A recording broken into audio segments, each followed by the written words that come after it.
play got underway at 9:30 a.m. During the day, each pair played 2 games. After the first game, the English pair of Chris and David Ward were the only undefeated internationals. Then they came up against New Zealand's Ian Dickerson and Stuart McConnell, a formidable combination, and managed another close victory, 17-16. The morning game saw Newcastle's Darby Ross and Barry Salter continue on their winning way by defeating the Americans Richard Falkins and Darryl Jones 21-12.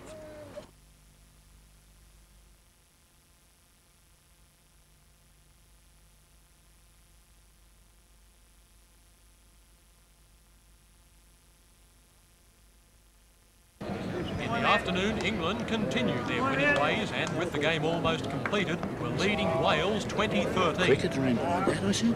I've been working the job. Defending champions ACT, also with only a couple of ends to play, were thrashing New South Wales 23-6.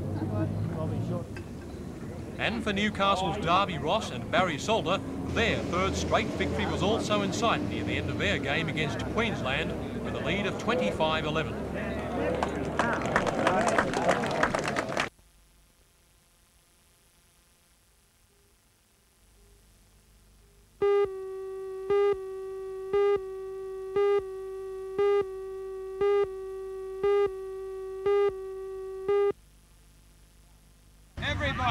There is no doubt that Little Athletics has seen a rush in popularity over the last few years. The Macquarie Shores Club, whose children train on Tridenic Oval at Spears Point, is typical. 365 children are members, competing in age groups from under 7 to under 14. The club is not typical, however, in its competition results, topping the point score at the country championships, breaking several records along the way, and winning a major invitational meet in Brisbane. In the 17 major carnivals in which it has competed, the club has won 14 and taken third in 2 others. Macquarie Shores has simply carried all before it. Not surprisingly then, the club chairman, Mr. Norm Johnson, is confident about the state championships to be run in Sydney on March the 17th and 18th. Well, we're looking forward to it actually, Mark. We think we'll go reasonably well this time. We've had 17 major carnivals away this year and we've won 14. So the team looks rather good. The children are concentrating on their athletics out here, and the Sydney people who are in the main were against the state title, so I think they'll be quite surprised at our performances.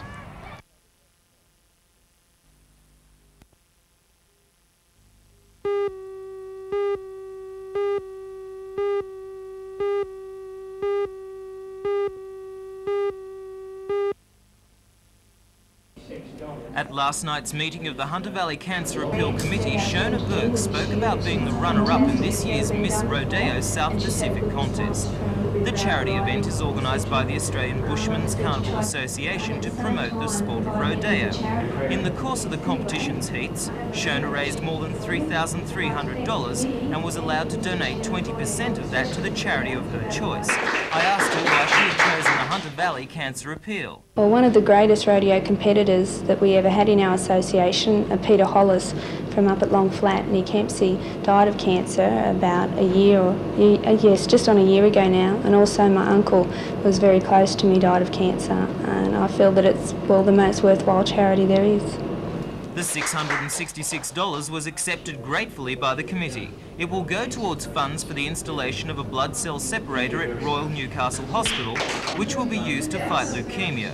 It was a happy night for the organisation, not just because of the donation, but because it marked the 5th anniversary of the Cancer Committee's formation. I'd just like to say that if ever you need...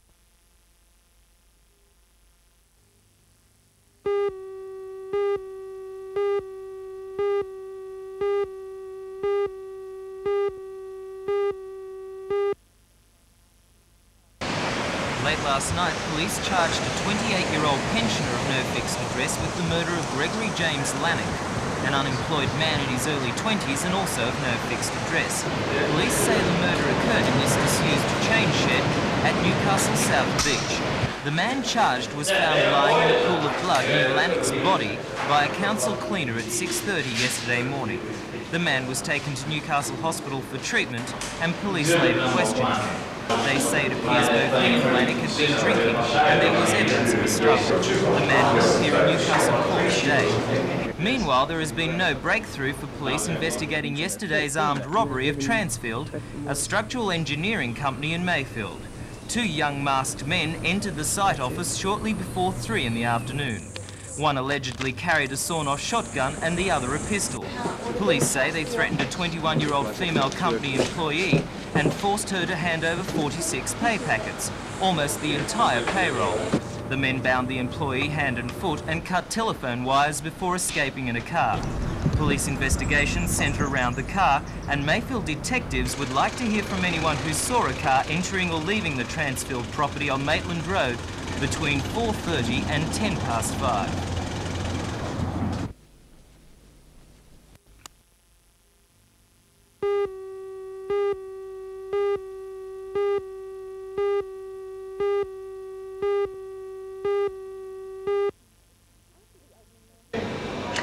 After the opening night of Demolition Job, the Civic Playhouse foyer looks much the same as it usually does after a Hunter Valley Theatre Company opening. There are the familiar Hunter Valley Theatre Company staff faces around, and as well Hunter Valley Theatre Company's artistic director Brent McGregor has directed the play. The only catch is it's not a Hunter Valley Theatre Company production at all. It's under the banner of Theatre Syndicate, the group that last year brought you The Elocution of Benjamin Franklin. Brent McGregor explains why. Well, as you know, the Hunter Valley Theatre Company kicks off in April with its first production of The Perfectionist by David Williamson. And we'll be doing 6 shows between April and December, but there was a gap before The Perfectionist, quite a long gap actually, and it's always a pity to see the Playhouse dark. And I had a chat to Gary McLean, who last year was in Theatre Syndicate and presented The Elocution of Benjamin Franklin very successfully. And I thought, well, I've spoken to Gary over the years, and he's talked about doing plays off and on, and he mentioned this one, Demolition Job, which he'd seen in Sydney. I'd seen it as well, and we both thought it'd be a play that'd go quite well in Newcastle. So we got on to Steve Nansu and Pete Mitchell and formed a co-op, kept the co-op going from last year, Theatre Syndicate, and here we are, Demolition Job. Brent, does this mean that other groups in Newcastle could use the Playhouse if Hunter Valley Theatre Company wasn't using it? Yeah, they certainly can. This is a case in point with Theatre Syndicate taking this spot. However, once we get underway with The Perfectionist in April, then we're pretty tightly booked. I mean, the Hunter Valley Theatre Company really has use of the Playhouse most of the time between April and December.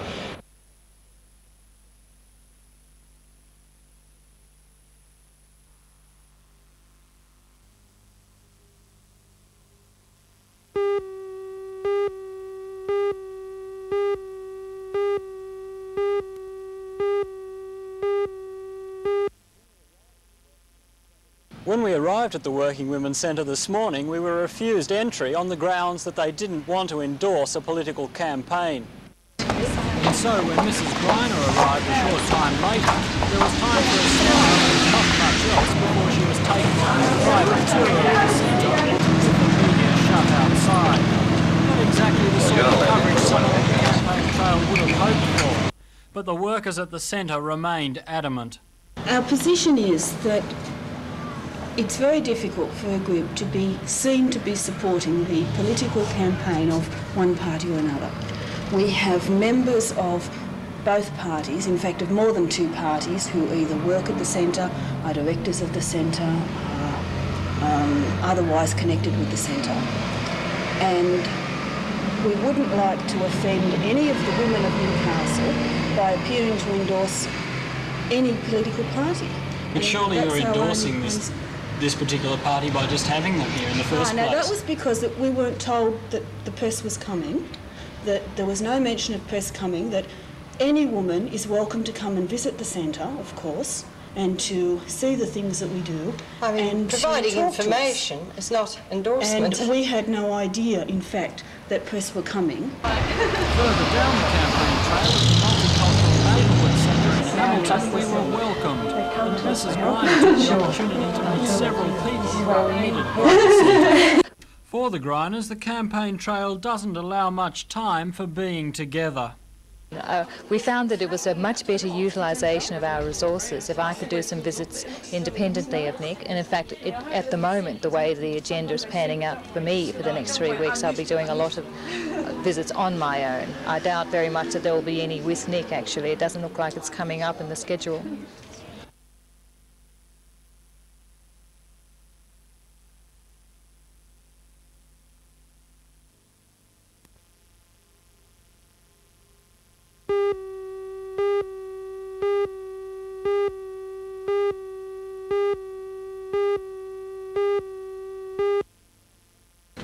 This afternoon's round 7, several contests shaped as vital deciders on the make-up of tomorrow's quarter-finalists.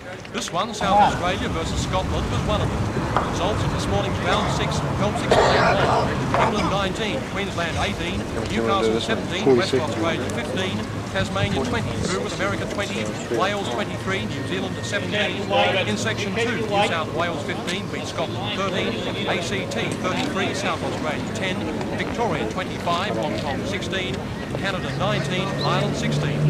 Now South Australia and Scotland were this afternoon fighting for the last quarter-final position in Section 2. And South Australia put it together.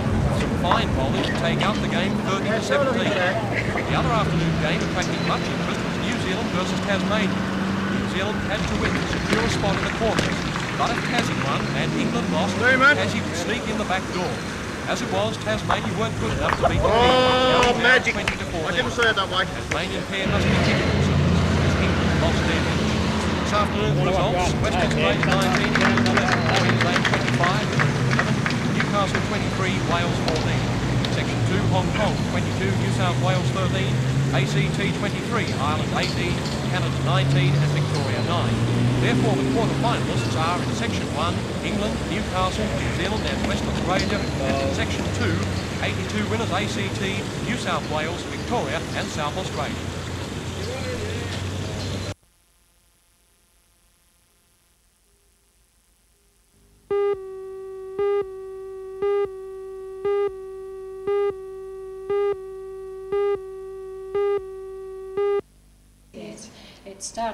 The book, titled Newcastle in the Great Depression, is the work of Mrs. Sheila Gray, a lecturer in history at Newcastle University. The book is based on a university thesis she submitted in 1981. Mrs. Gray spent 5 years researching the thesis. Most of her information came from people who lived through the Depression and from the city and university archives. The thesis earned Mrs. Gray a Master of Arts and the Newcastle City Council's 1982 Local History Prize. The Newcastle Region Library decided to publish an edited version of the thesis as part of its local history series. The book was launched at the library today by the Lord Mayor. It's based on her thesis, social aspects of the depression. Thesis enabled her to obtain a Masters of Arts degree and won for her the City Council's. They concluded there was very little they could do about it except weather it, and they had to weather it, of course, for a very long time. And what sort of a picture does your book paint? It paints a picture of Newcastle, which was depressed for a very long time. I suppose I claim for about 10 years before the real depression, and certainly until after World War I. And again, of people not really knowing what to do about it and trying not to feel that they themselves were to blame.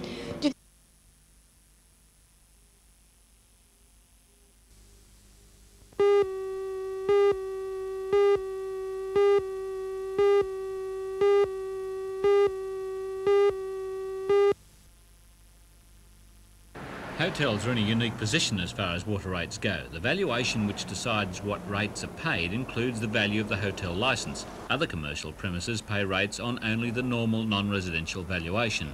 The anomaly has existed since a court decision in 1952, but in recent years, since things became a bit tight in the industry, hoteliers have fought to have the situation corrected. Now they've won the fight.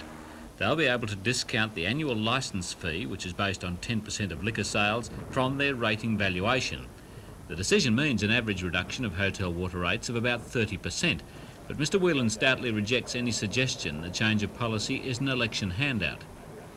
This has been in the pipeline for some considerable time, and I've been analysing the problem well prior to any talk of any election. It's not an election promise as such. It is a commitment to improve valuations, to provide a more accessible land valuation base, as well as providing an immediacy of payment, whether it be by periodic payment or whether it means that we're going to enable people to have their land valued every 2 years instead of 4 years. Other rating changes, which will apply to all, will be more regular valuations and payment by instalment for non-residential as well as residential properties. Naturally, the Australian Hotels Association, which has been at odds with the government recently, is happy with Mr Whelan's announcement. Our association here in Newcastle, the Australian Hotels Association, have been pressing the government and the Hunter District Water Board for over 5 years to have our water rate situation looked at. And of course our state body has been trying to have the water rate situation looked at in Wollongong, Sydney, Newcastle for over 25 years. And we're very happy with the announcement made by the Minister this morning. What will it mean in terms of dollars and cents, really, to have the licence fee discounted virtually off your water rate valuation? Overall, the exercise worked out anywhere between 20 and 30% reduction in the water rate situation in the Hunter District Water Board. And of course the other great thing about it is it's now on a quarterly payment. They can make 4 payments on their water rates and there'll be no penalty involved. How much could that save a fair-sized hotel, a medium-sized hotel? Could save a hotel keeper anything between $5,000 and $8,000 a year.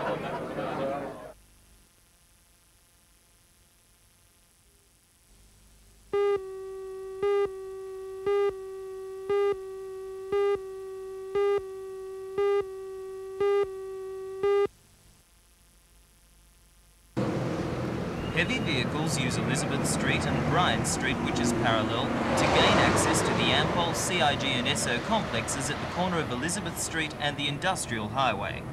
The issue has been argued on and off since 1969. In that year, the parents of children at Torres Hill Public School initiated a 5-month campaign against the council because of noise levels in Elizabeth Street. As a result, council upgraded the road and removed potholes, hoping that this would reduce the noise of heavy traffic passing over. Residents say the upgrading only tempted more trucks to use the road. This afternoon's meeting at City Hall was arranged after the issue was revived in council last October. Spokesman Mr Gary Sharp explains what brought residents back into the fight. We had a rail strike where we had a large number of coal trucks using the street. And this brought the awareness back to the people that the street was being used excessively for heavy vehicle traffic.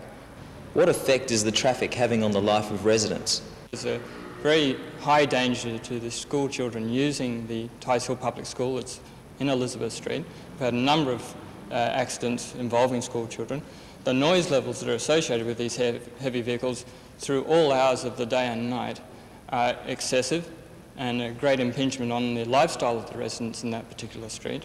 At the meeting, council representatives agreed that the issues raised by residents, plus a report on those issues by a council engineer, will be presented to the Works and Planning Committee in 6 weeks' time. That committee will then make its recommendation to the full council.